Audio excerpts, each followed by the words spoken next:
कवन रंग शिव गुरु कवन रंग सपावा हो कि कवन रंगवना उनकर बासाह बैलवा हो कि कवन रंगवना सावर रंग शिव गुरु काला रंग सपवा हो कि उजर रंगवना उनकर बासाह बैलवा हो कि उजर रंगवना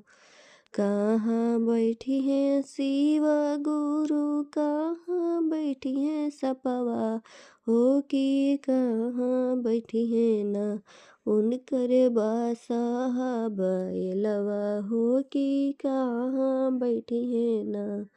मंदिर बैठी हैं शिव गुरु गले बैठी हैं सपवा हो कि दुआरे बैठी हैं ना उनकर बासाह बैलवा हो कि दुआरे बैठी हैं ना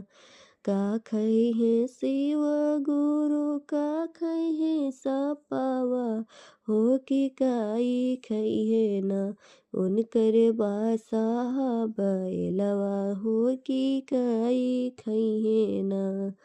भांग खई है शिव गुरु दूधे पी है सपवा हो के घासे खई है ना उनकर बासाह बैलवा हो के घासे खई है ना।